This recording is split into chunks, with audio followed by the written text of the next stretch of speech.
Good morning. Welcome to another edition of the Florida State Simulcast. This is my South Florida reaction. But before I dive into that, let me just say, rest in peace, Jose Fernandez. I'm usually, at this age, 34, pretty cynical when it comes to athlete or celebrity deaths. Just blow them off, or, I'm quick to crack a joke. I don't know. I woke up this morning to a text about Jose Fernandez's death. If you don't know, he apparently died in a boating accident. And yeah, I was actually kind of sad. Still am kind of shocked. If you could tell by my channel name, I'm a pretty big baseball fan as well. And he was easily one of my favorite pitchers to watch. Owned him on a couple fantasy teams. And just, what a shame. 24 years old. I mean, goddamn. Anyways, I thought I would be remiss if I didn't at least mention his passing. So thoughts go out to his family. Just tragic. Now, if I can segue into the to the game, which seems ludicrous after what I just spoke about, but onto the game. I'll start with the special teams, actually.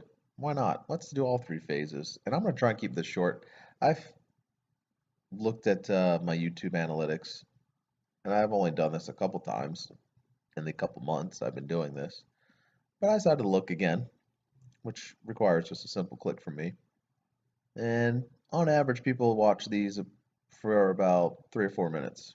So I'm going to try my best to keep these much shorter. It's tough because you get rambling sometimes, and maybe I should just break these up if I talk about multiple topics. But I'm gonna try and keep these shorter, at least maybe single digits in minutes. So here we go. Special teams. The kickoff coverage team, by and large, was pretty good. Not that I have to cover a lot. Logan Tyler's got a leg and a half. I mean, this is game 4. It didn't take this long to realize that, but he's got the strongest leg that I've seen in a long time on FSU squad. If he ever figures out how to be accurate on field goals, he will take Ricky Aguayo's job at some point. Kickoff returns, I thought were okay. Kermit popped one long return, which was nice. And in general, the kickoff returns have been pretty decent this year. Excuse me. The punt returns, Bobo continues to do better than last year. I'll say that. The punt coverage, excuse me, still seems to suck, or at least suck at times. Don't like the punt coverage team so far. And Ricky Aguayo, I guess, be the last person to cover. Made his field goals. One was a line drive, but I can't complain about the kid. He's filled in his brother's shoes pretty admirably so far. He's missed just that one 50-yarder against Louisville, and that's it. And, it's a 50-yarder. I'm not going to get down on him for missing that. So, in general, special teams was all right. Moving to the offense. The offensive line, specifically, looked much better. Now, I know that it's South Florida. They have a smallish front. But hey, this line couldn't push around Charleston Southern the way you'd expect them to.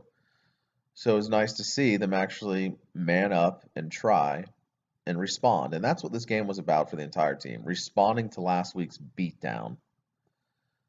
And the offense, at least, came out and gave effort and opened up huge holes for Cook, Patrick, Stevenson, Francois. It didn't matter who was running the ball. They were running free at seemingly every other snap.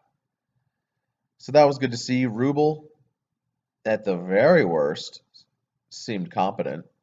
Seemed like at least a slight upgrade over Leonard, if not a decent upgrade. Dickerson, still looking like a true freshman. Had a couple missed assignments where he let some guys go through. But you got to expect that from a true freshman. Say overall, he wasn't horrible. Like, he didn't stand out to me throughout the entire game as sucking. But as a unit, yeah, I mean that was a step forward at least, you know. I'm not going to anoint them the Cowboys offensive line just yet, but it was a step in the right direction. Cook looked more like Cook. You know, he broke that long, it was an 80-ish yard run, first play of the game for the Knowles.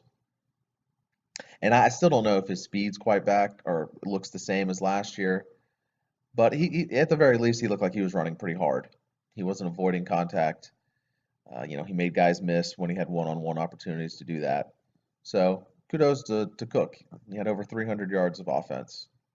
He was simply outstanding. Jock Patrick continues to run hard, continues to try and run over people, which you want to see from a guy that weighs 230 pounds. So very well done. Francois looked like a redshirt freshman um, during times of the game, for sure, as far as passing the ball goes. Uh, he had a couple nice runs. I mean, just had a fucking,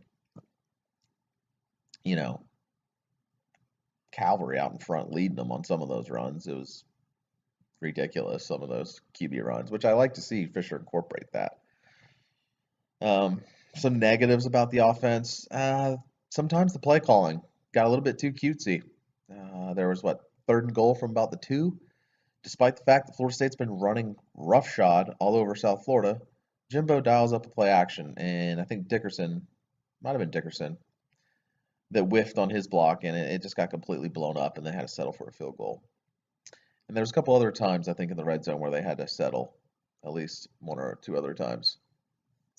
So red zone wasn't, you know, flawless by any means, and sometimes the play calling was a little too cutesy. When you're running down a team's throat, you keep doing it until they stop you. I mean, there was at one point in the game, I think it was the second half even, they were averaging 12, 13 yards a carry. You want to work on your passing game? Why? Why? Anyways, but by and large, Jimbo did swallow his pride and ran the ball way more than he passed. I think there was over 50 attempts, something ridiculous like that.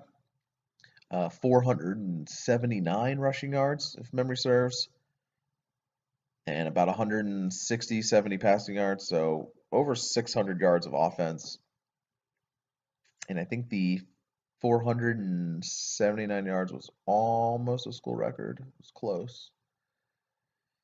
Anyways, in general, I was happy with the offense. There was some little nitpicky shit, but it was nice at the very least to see them actually like looking like they give a fuck and dominating the line of scrimmage, you know. And again, I know it's South Florida, but this line, I won't say the same line because Rubel wasn't in there against Charleston Southern, but that line couldn't dominate Charleston Southern, so it was nice to see them. Anyways, moving to the defense. I need to make this quicker. I'm letting these things go on too long already. The defense. First play of the game, they allow an 80-yard, whatever it was, touchdown pass. McFadden underestimates the speed of a receiver, lets him get by him, and boom, right off the bat, down 0-7. And then South Florida's next play, it's a little more methodical, but they pretty much treat FSU's defense like Swiss cheese and go right down the field and make it 14. But then something happened.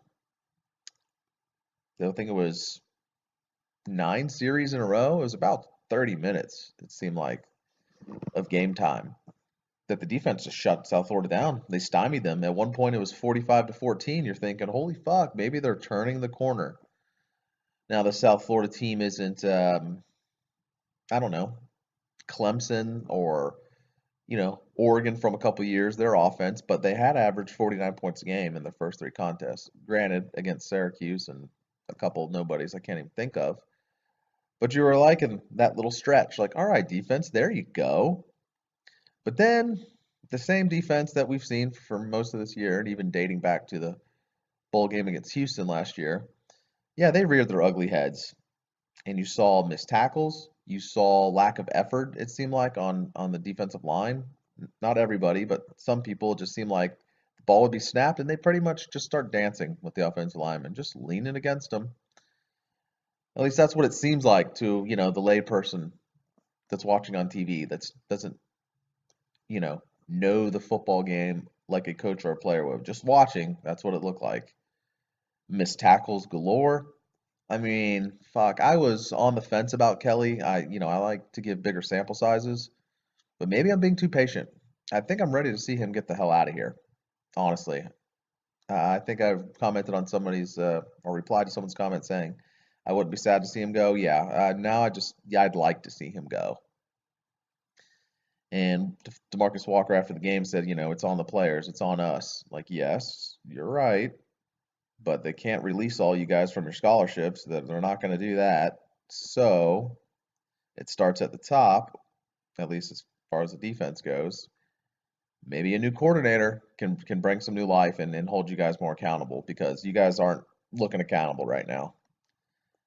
I mean, 30 plus points allowed in 3 games versus FBS opponents this year, and then another 30 if you go back to the bowl game last year. The defense has been atrocious. Absolutely a joke. This is not the defense that anybody expected. Granted, I know Sweat was out. James is obviously out. That's still no excuse to allow that many points to a team like that. And of course, allowing 56 points the week before, because I guess one of those touchdowns was special teams against Louisville. But yeah, Kelly, you can go ahead and get the hell on. Some people would like to see Vanderbilt's head coach, who's apparently great defensive mind. And Vanderbilt actually plays good D, or they did last year, and that's Vanderbilt. So I can imagine what he could do with FSU athletes. Some people, and I'm not one of them, would like to see Muschamp. I just don't know if he'd be a fit as far as personalities go with Jimbo. I don't know if they butt heads or not. I mean, I could see the logic. The guy is meant to be a coordinator. I mean, I think that's evident. He's obviously not meant to be a head coach. He was a fucking clown. But he has the mentality of a coordinator, which is like in your face, little crazy. Might slam the chalkboard around, or I guess the blackboard, the whiteboard, whatever you want to call it. I don't know if I can get on board with that, but at this rate, Kelly is gone by the end of the season. And I don't know. I guess he could be fired in season. That seems less typical, I guess atypical for college teams to fire coordinators in season. I know it happens, just doesn't seem to happen as often as it does in the NFL. So I don't know if Kelly is going to go before the end of the season. If he did, guess what? I wouldn't cry. And Jimbo's pissed. He's pissed. He was eating Kelly alive at one point during the game. He is fucking over it. He is over it. I would be too. It's like, look here, asshole. My offense just scored 55 points, and I still can't rest easy because South Florida's kind of hanging around. I mean, not really. But still, I'm sure that's how he was feeling at the time. But yeah, defense. Next week is North Carolina. That's going to be a shootout and a half. Good Lord. Whatever the line is, I'm taking the over. Because North Carolina can't play defense either. They just allowed 30-something to Pitt. Allowed Georgia, I think, to score 30-something as well, week 1. Yeah, at least it's at Doak. So I still feel comfortable FSU will win that game. But it's probably going to be a shootout. So, yeah, till then, Clemson, Louisville next week. Got to root for Clemson to have any shot at FSU pulling off a 3-way tie and then crossing their fingers at the end of the year that they're ranked higher than the other 2 teams to get the tiebreaker. Unlikely to happen. I would pick Louisville to beat Clemson. I mean, it's hard not to. Louisville just on fire. Clemson played well this past week. They dominated Georgia Tech. But I wouldn't bet against Louisville winning the game. I would pick Louisville to probably win, but we'll see. That's why the game's played. I'll be rooting for the Tigers, I guess. Anyways, let me wrap this up. This has still gone long. In general, I like the way the team responded for the most part, at least the offense. This team at least showed a pulse. Long way to go, though. Jimbo's even said that. It seems like he says that every week. Long way to go, especially on the defense. Anyways, that was, I guess my initial reaction a day later. Well, if you're a first-time visitor to this channel, please feel free to subscribe. Thank you for listening. And this has been another Florida State Simicast. I'm out.